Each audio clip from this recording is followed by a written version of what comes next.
records, news accounts, and press releases. We cannot warranty or guarantee the details of any of the stories we share, since we are not directly involved with these stories, at least not most of the time. Enjoy the show.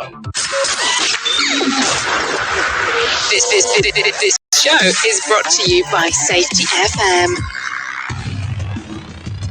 And from the border of liberty and prosperity and the highway to the north, this is Safety Wars for Wednesday, June 21st. Pardon me, 2023. How's everybody doing out there? Let me make sure I'm up and running on the streams.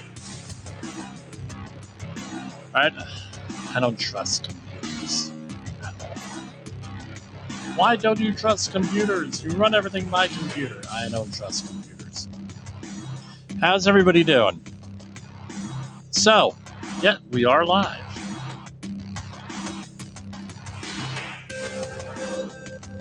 Anyway, just finished day 2 of my maritime outreach trainer refresher. It's kind of rough because it's in California, University of California, San Diego, and I'm in New York. Doing it via Zoom, but it's as good as a Zoom training can be. Talented people, small group, a lot of input, a lot of commentary. I was talking a little bit about it with Jay Allen today. That it's not a lot of that going on in the United States anymore. It's a shame. It's a really niche area of safety, niche business, like we were discussing earlier this week.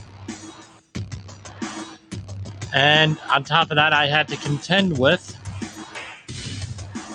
23, 8, 9, and 10-year-old girls running around in the backyard for their end of the year party. End of the school year, that is. We had what? No. And then, of course, you get the boo-boos, the scrapes. And he threw, he's about my son. He just threw a water balloon at me at 70 miles an hour. I said, you got to be careful about that, son. Right? These are water balloons. They hurt when they go 70 miles an hour. But we had fun. We actually went out and hired a lifeguard for the afternoon for the pool. And I had no idea that you could hire a lifeguard for the afternoon, but they're out there. Who knew? Probably a smart thing to have if you could swing it, and they're pretty affordable. And, just check credentials and references and things of that nature. If you're having a big party in your backyard, you feel you're going to be distracted by the adult beverages or, by other things going on in the backyard, get a lifeguard. Probably well worth it. I mean, you're already spending a lot of money on everything else that goes along with this. I'm just throwing out some trash there. And probably well worth it. Big story today. And it's a sad one. And of course, our thoughts are with the families of the passengers. And of course, they still, it's 9:22 p.m. Eastern Standard Time on Wednesday. They're supposed to have enough air until 4 or 5 a.m. on Thursday. So that's 7 hours, 6 hours, 7 hours, 8 hours worth of air in there. We're talking about the Ocean Gate Titanic sub. What's the name of it? The Ocean Gate Titan submarine carrying 5 passengers that was reported missing on Sunday. The U.S. Coast Guard said Tuesday afternoon it estimates there are about 40 to 41 hours of oxygen remaining on the Titan. The Titan will run out of breathable air by around 5 to 6 a.m.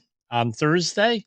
Passengers have been identified as Ocean Gate CEO Stockton Rush, French mariner Paul Henry Nargiolet, British businessman and explorer Hamish Harding, Pakistani businessman Shahzada Dawood, I'm sorry if I'm mispronouncing that, and his son Suleiman Dawood.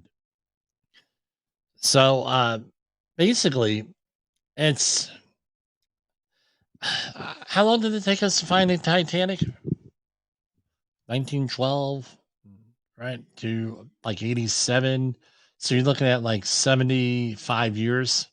Here, I mean, you're in the Atlantic Ocean, 600 miles east of Cape Cod. Ocean is roughly 2 miles deep, pitch black down there. I don't know. And this comes brings up a whole bunch of questions, especially with voting, things of that nature. We don't like to think about this. What could go wrong? And what kind of capacity are you going to have to respond to an emergency? Whether you're on a 14-foot fishing boat, which, by the way, I'm selling, contact me in the 14-foot fishing boat if you're interested in that at jim@safetywars.com. A 14-foot fishing boat, or whether you're on a ocean liner and anything in between. What are exactly do you do in an emergency? I'm sure that they had safety checks on here and everything else, and all the protocols and everything else. There's been some reports that maybe that might not be true, and some innuendo thrown back and forth. Who the hell knows? I don't know. But what are exactly? Oh, sorry. Do in an emergency? I'm sure. But this has always got to be the thing on a boat, right? So, what's my experience on a boat? I've been boating all my life. No, in one capacity or another, I was actually a member of the Sea Scouts back when I was a youth for many years. My brothers and were involved in the scouting, and my brother John was a quartermaster, which is the same as an Eagle Scout, except for Sea Scouts or Boy Scouts of America, part of the same organization, right? So I'm very familiar with this stuff.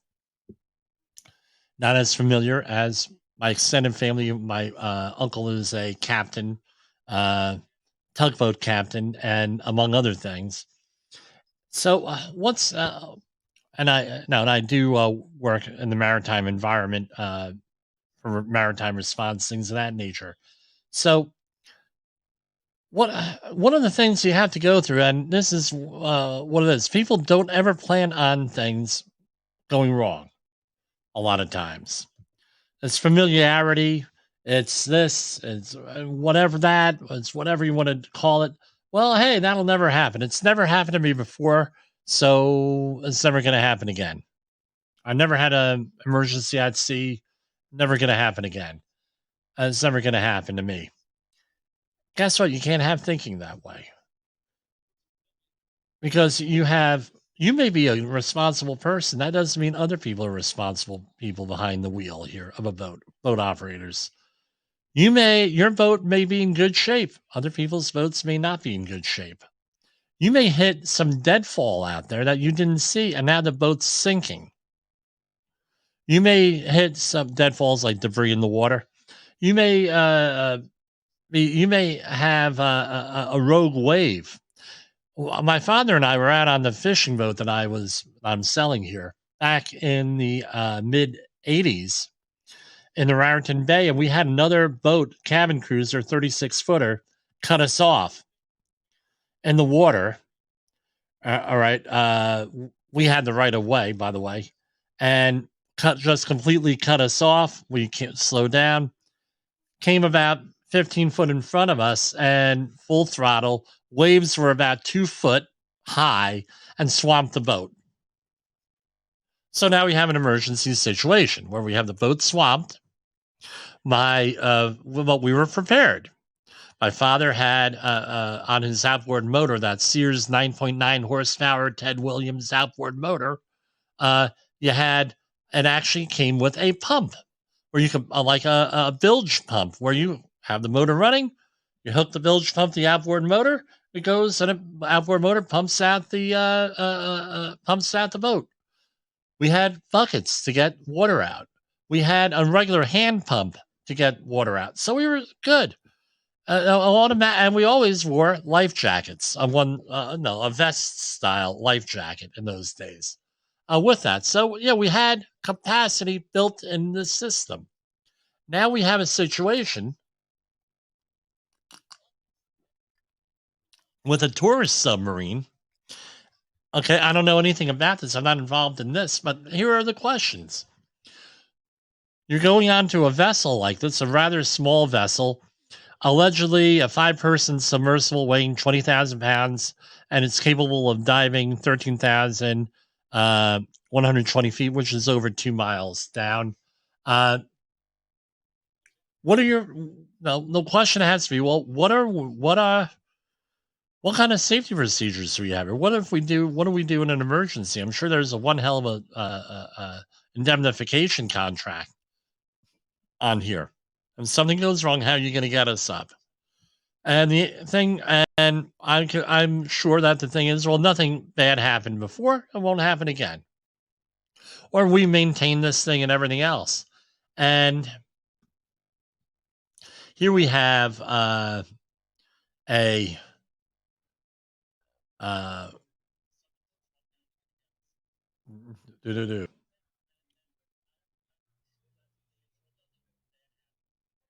Here we have there was a veteran explorer, and this is off of FoxNews.com. Bradford Vets. Veteran explorer Josh Gates, who hosts a TV series investigating myths and legends around the world, revealed on Twitter Wednesday that the missing Ocean Gate sub did not perform well when he went on a dive aboard the vessel himself. The 21 feet deep sea submersible vanished Sunday morning, right? Gates, who blah blah blah. Okay, Gates, who hosts Expedition Unknown on Discovery, had gone with Stockton Rush, the Ocean Gate CEO, who is now among the 5 missing, along with the Titan sub, on a test dive before the vehicle's first visit to the Titanic site. There was another thing here that there was apparently a whistleblower who was fired here. Let me find that story. It's not coming up here. Was apparently fired. Missing sub. All right. So here we go. This is out of ABC New York. Extreme danger. Ex Ocean Gate employee alleges firing for raising concerns over the missing Titanic sub. The suit says David Lokrich disagreed with Ocean Gate's decision to dive the submersible without any non-destructive testing. A former employee of Ocean Gate alleged in a 2018 counterclaim suit that he was fired for raising concerns about quality control and testing of potential flaws in the same experimental submersible that went missing this week with its crew and passengers on an underwater tourist venture to seek the wreck of the Titanic. Dave Lockridge, an engineer and submarine pilot, claimed in his counterclaim against the company to ensure the safety of all the crew and clients during the submersible and surface operations of the vessel called Titan. But when he expressed concerns about the design and testing of the mini sub's hull, he said he was terminated by the company. OceanGate then sued Lockridge, alleging breach of contract, fraud, misappropriation of trade secrets. And let's see how this turned out. It was all settled out of court in November 2018. And this is part of what the problem is. This was settling things out of court. We don't get to the bottom of these things often because there's usually a non-disclosure agreement with this or a gag order or something like this. So that's right here. And when you see the search area, it's reportedly the size of Connecticut. I don't know how they're going to find the thing. I hope they find the thing. Really do.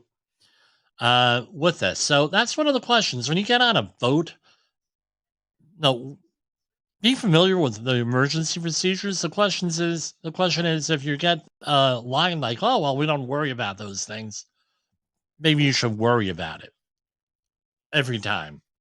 One of my I won't even mention that story. That's too good not to mention, but I won't even mention that one. Uh, I asked my relative to see the tugboat captain. I said, "What was the scariest situation you've ever been on the water?" And no, and he had experienced from ages 16 or actually 14, and now he's in his 70s. So the most scariest uh, boat ride he was ever on was on a tourist cruise for a certain uh, hydrological phenomenon. We'll leave it at that. And I said, "Really?" He said, "Really?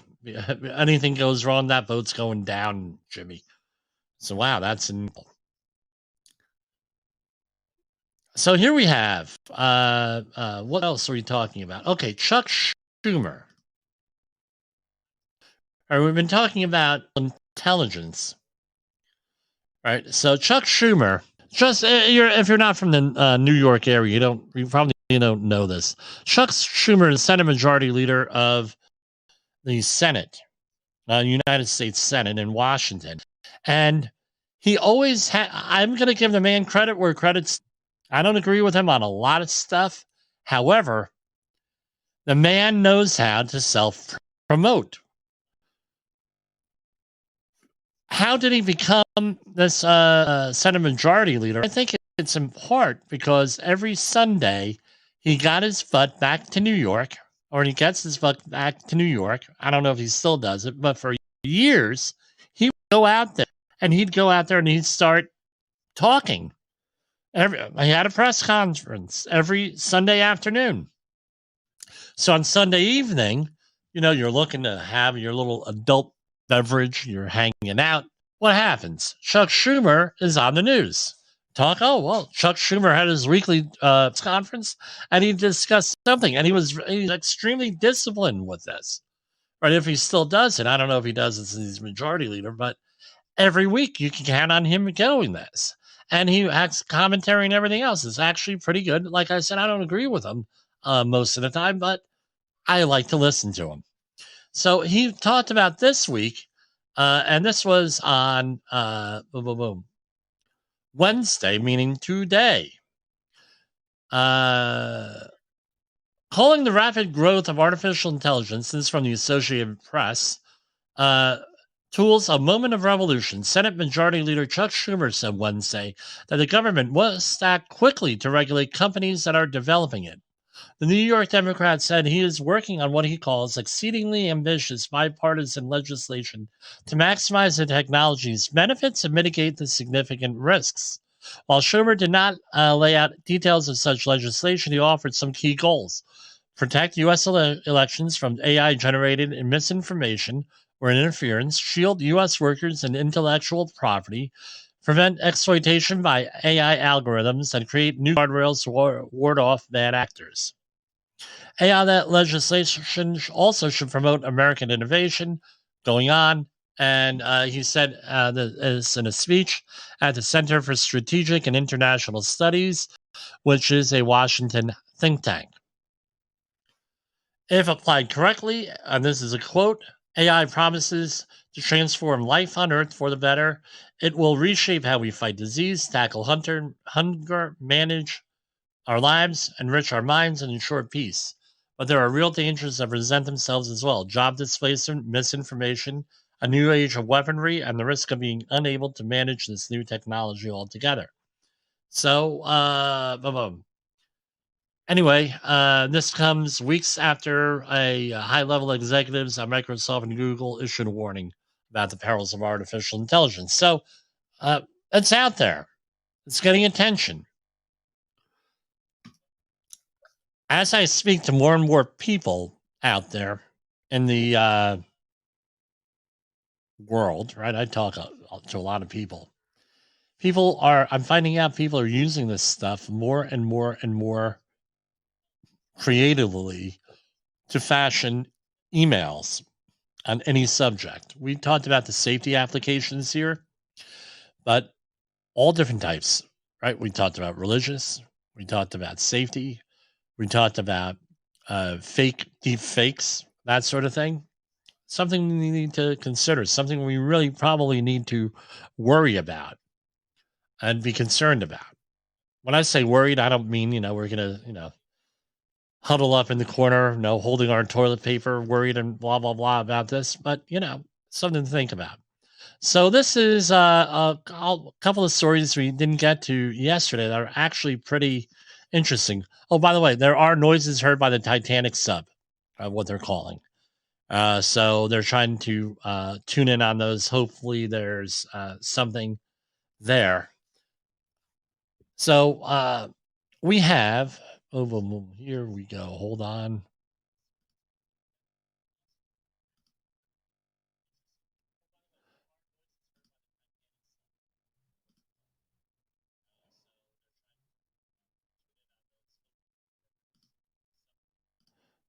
Okay. Food allergies are more common among ethnic minorities, study reveals. This is a study out of Northwestern University. Food allergies are really common. However, Northwestern University researchers reveal that ethnic minorities are more likely to have them. Despite how common food allergies are, the nature of these conditions is still unclear. Even less understood is how different racial and ethnic communities are impacted due to little research on the topic. Moreover, researchers say members of these communities tend to have less awareness about food allergies in the first place. Feeding the cycle even more, changing these realities is crucial. Okay.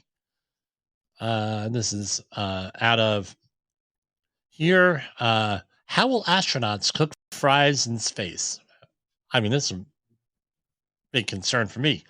How do you make fries on Mars? Scientists are cooking up ways to fry one of the world's classic comfort foods in space. The European Space Agency is funding tests to explore frying techniques while astronauts float around in microgravity. A team is conducting experiments to devise ways to cook potatoes without leaving them undercooked and undesirable. I tell you what, we already figured this out. Throw them in an air fryer. Best thing ever. To understand how microgravity affects cooking methods like frying, the team developed a unique carousel type apparatus that could easily safely operate safely in a weightless environment. I don't know if you're going to be deep frying them. Is the thing, all that grease, weightlessness, bad thing. Self-esteem of shorter kids linked to social support, not their height. It's a common assumption that shorter adolescents may feel lesser than their taller classmates. But new research suggests it isn't so much about their personal measurements as it is the degree of social support that determines feelings of adequacy. Yes, I could attest to that. If you have an issue of some sort, if you have a support network, you're going to be better off.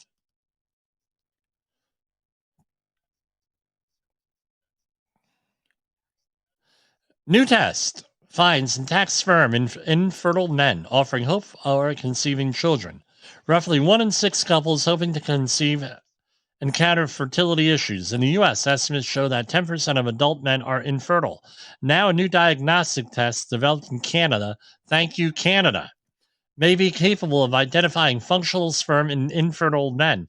The research team says the new test holds major implications for assisted reproductive technology in general and could potentially change how doctors treat male infertility. So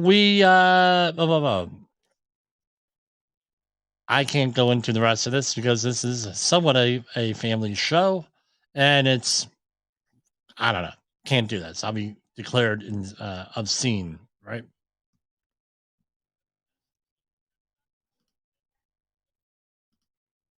And where is that one story I was looking for? And hold on.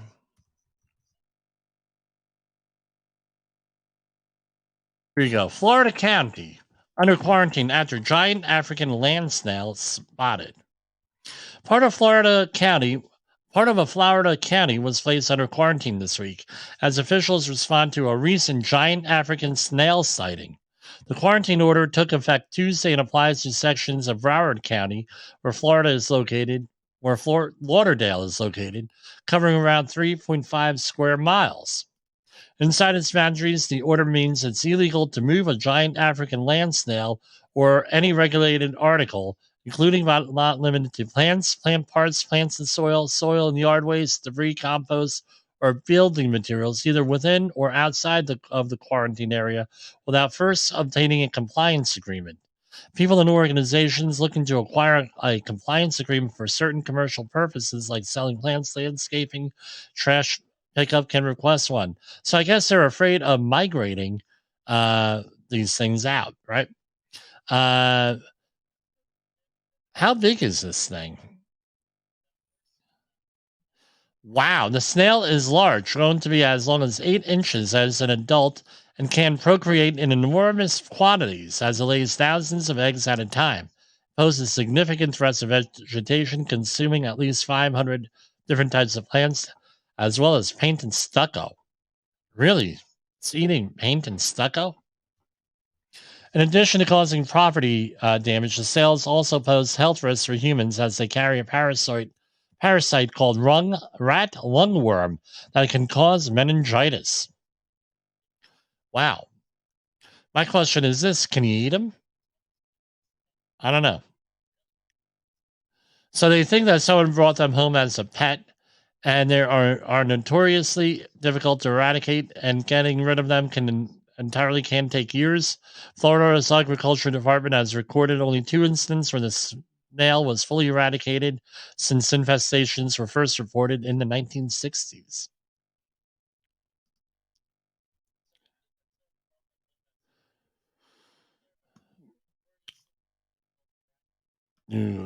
Okay, we're going to take a break for a minute here, and I have to set up the rest of the screen here. In a world where danger lurks in every corner, one man stands as a beacon of hope. Jim Polzel, a veteran safety expert with over 3 decades of experience, now bringing his knowledge to you with Safety Wars. Engaging, informative, and always relevant, that's Safety Wars. Join the safety revolution with Safety Wars, available on Spotify, Apple Podcasts, YouTube, and wherever you get your podcasts and videos. Have you listened or watched the Safety War Show? It does stream live on the radio and on the streamer-emers that we have. So if you have not taken a listen to Jim Polzel and what the hell he's doing every evening with Safety Wars, I would strongly encourage you to take a view or take a listen, whichever option is available for you, and take a listen to what the hell he has going on. It will take some deep dives in some information that you might be interested in. Professional safety community, communication, and planning are just a few keys to your program's success. The question many practitioners have is, where do I start? Dr. Jay Allen, the creator of the Safety FM platform and host of the Rated R Safety Show, has built a global foundation to help you along the way. Go to safetyfm.com and listen to some of the industry's best and most involved professionals, including Blaine Hoffman with the Safety Pro, Sam Goodman with the Hop Nerd, Sheldon Primus with the Safety Consultant, Jim Pozell with Safety Wars, Emily Elrod with Unapologetically Bold, and many others. As individuals, we can do great things, but as a team, we become amazing. Dial into safetyfm.com today and surround yourself with a powerful force of knowledge and support.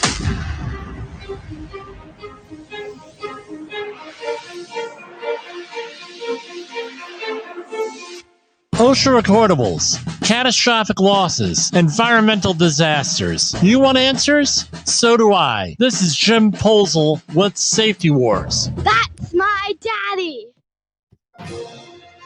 Okay, we are back.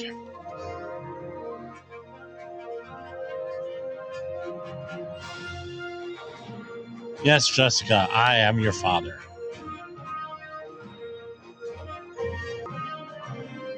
Federal investigators find Piedmont Airlines failed to follow required safety procedures to protect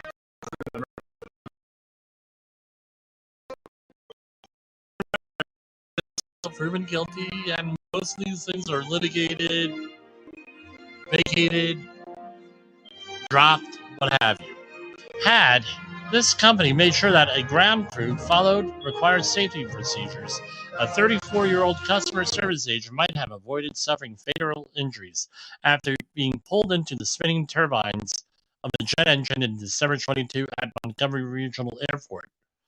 An investigation into the New Year's Eve fatality by OSHA determined that as the wing walker on a ground crew placed cones around the plane, suction near one of the plane's engines pulled her inward.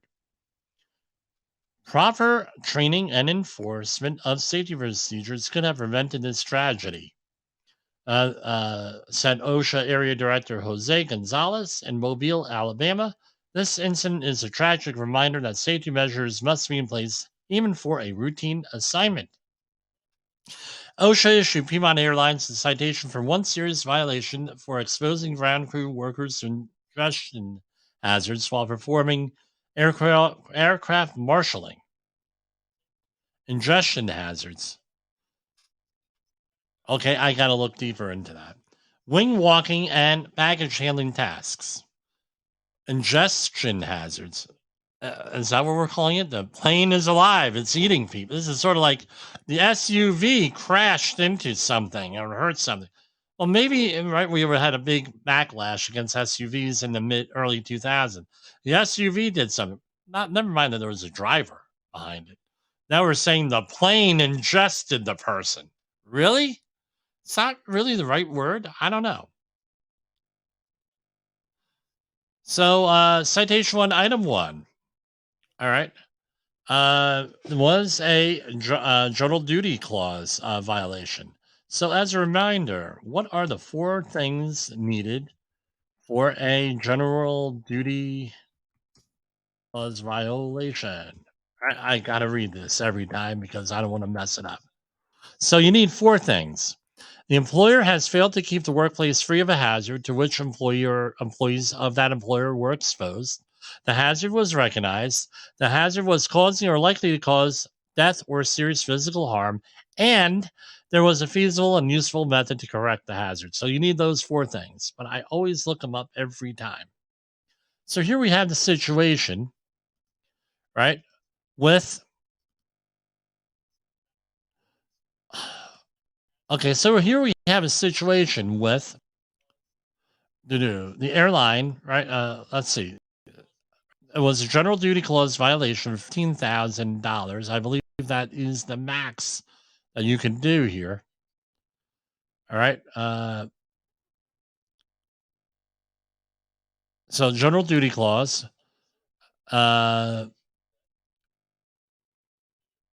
Employees that were exposed to ingestion and jet blast hazards. So, ground crew employees performing aircraft marshaling, wing walking, and baggage handling were exposed to engine ingestion. Okay, now it makes sense. Yeah, I guess so. And jet blast hazards. Among other methods, feasible and acceptable means to correct these hazards would be to ensure an effective ramp safety program that includes a heightened level of training for employees working on the ramp. This training would need to cover the safe approach distances of both the intake and exhaust side of the engines, the diamond of safety principles, and the enforcement of the policy in place for violations of the rules. So, my question is this: what is a diamond of safety principle? Hold on. Yes, I am doing this. Again, this is all right. Diamond of safety. Okay. Diamond of safety principle.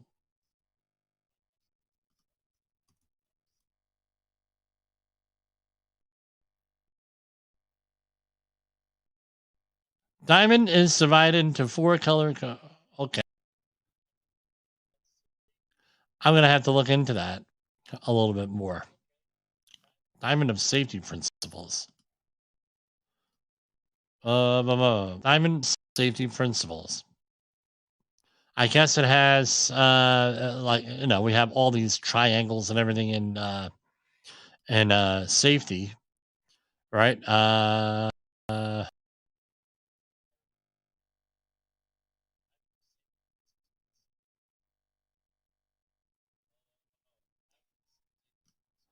would say, and let's see, airlines. All right.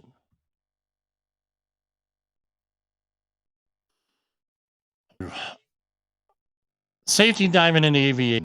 These diamonds should label civil rights materials.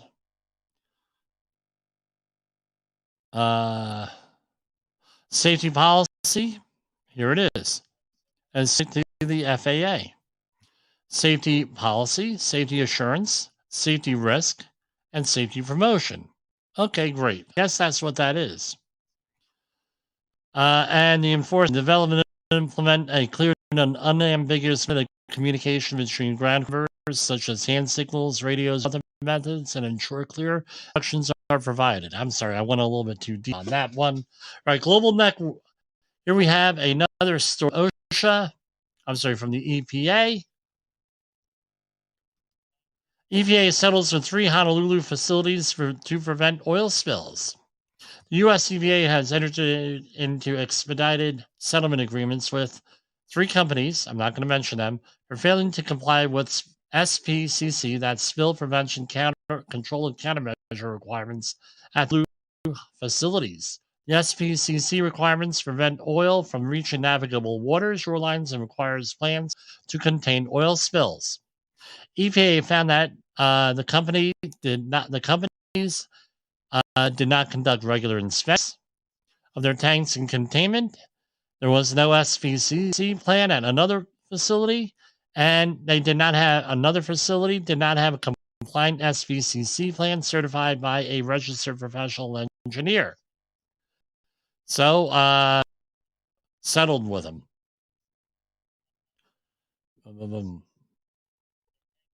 Okay. I guess that's good. EPA announces $1.5 million for brownfield sites in Dallas. U.S. EPA announced $1 million in funding from the President Biden's Investing in America agenda, the city of Dallas, to expedite the assessment and cleanup of brownfield sites while advancing environmental justice. EPA selected the city of Dallas for a brownfields assessment grant and a revolving loan fund grant. Through a 24% increase in funding for the brownfields program, the Biden administration has shown the importance of safeguarding, uplifting disadvantaged communities who have struggled for decades with pollution. EPA is pleased to partner with the city of Dallas to restore economic vitality and improve public health in communities facing environmental challenges. Okay.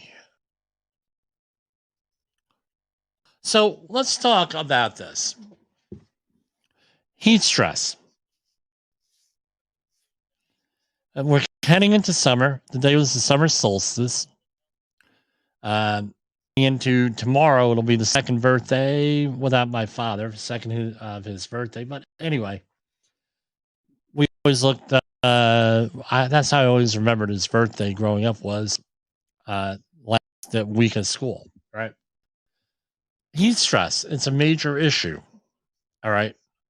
With that, OSHA has even regulations and everything else.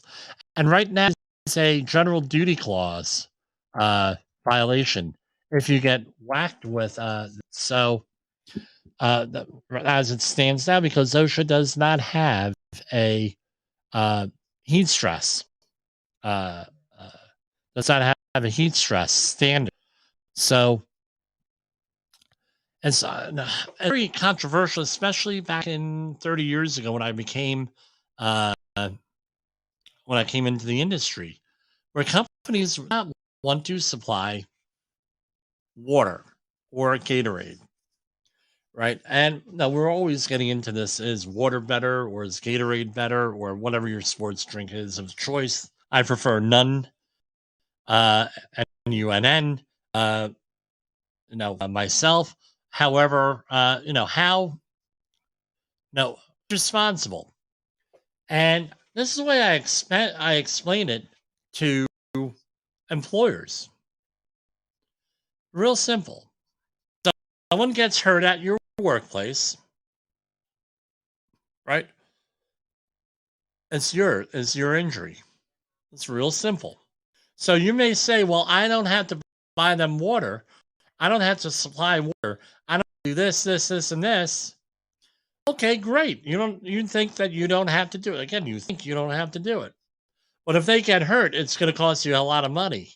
And if they die because of a heat-related injury or spend time in the hospital because of it, not only is it an OSHA recordable, not only are they dead, that's going to cost you a whole hell of a lot more than a case of water. And this is becoming easier to manage with the advent of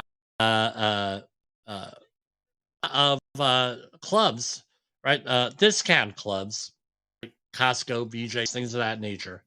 Because it used to be back in the day, you'd have somebody going out there filling up water coolers. And the things, it was a bear to manage. Because you spend 2 hours first thing in the morning, you'd have 1 or 2 people running out filling up water coolers, right? Especially if you're in a construction industry, mobile job site, refining industry, shipyard, anything like that. General industry, you fix plant, a little bit easier to manage. But now we have what are called cases of water with water bottles, right? And now all you have to do is have a cooler and water bottles and, supply it everything else. So that's the first thing is employers have to recognize that it's their responsibility. They're putting people into an environment, into a situation where they have to go and they're getting hot. So OSHA put out, and this is right off the OSHA.gov website here, preventing heat illness at work, out heat exposure can be dangerous. Protect yourself and others. Ease into work. Nearly 3 out of fatalities from heat illness happen during the first week of work. New and returning workers need to build tolerance to heat, acclimatize, and take frequent breaks. Follow the percent rule. Work no more than 20% of the shift's duration at full intensity in the heat. Increase the duration at full intensity by no more than 20% a day until workers to working in the heat. Now, this is assuming, and I take no responsibility for this stuff. This is right off the government website.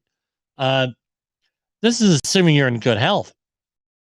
If you're not in good health, meaning high blood pressure, that's the main one. Another medical issues you're on, aka water pills, pills that make you go pee to control your high blood pressure. Guess what? You may never be able to get acclimatized to the heat. It's a fact. So we have drink cool water. Now the question always is, how cool is cool? We're looking at like 57 degrees Fahrenheit. Cool water.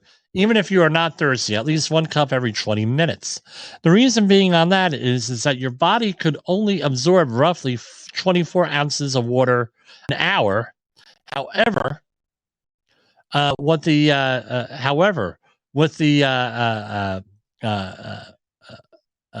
20 minutes an hour, you could sweat out more than 1 cup every 20 minutes. So you can quickly get into a deficit situation. Take rest breaks. Take enough time to recover from heat, given the temperature, humidity, and conditions.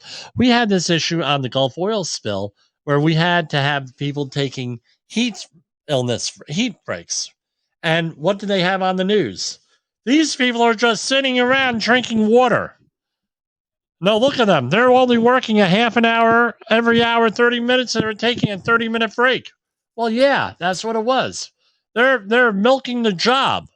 Really? And they're not doing enough work to clean up that spill. That's what we heard.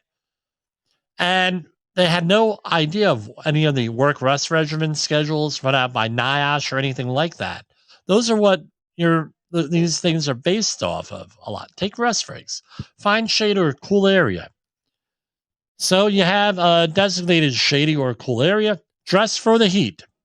This always gets me in the in the refining industry.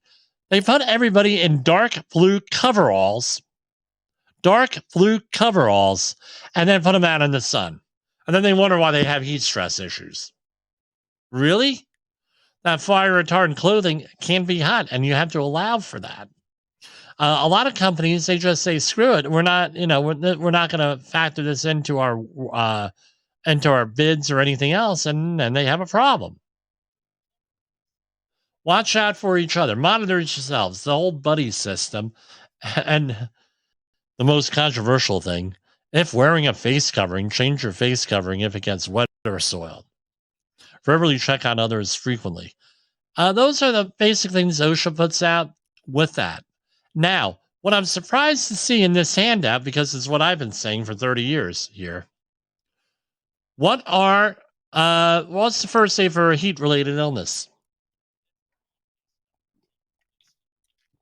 But we get those. We always hear stop sweating, stop headache, nausea, all this other. A medical emergency, the person goes local. Abnormal behavior. Every heat-related injury I have been involved in responding, the person goes nuts before they pass out. So, or before they have a heat stroke, before they have a massive heat-related response here. So what are we talking about? Abnormal thinking or behavior, slurred speech, seizures, loss of consciousness. That is a 911 or 911 call immediately. Cool the worker right away with water or ice. Stay with the worker until help arrives. Watch for any other signs of heat illness and react quickly. When in doubt, call 911.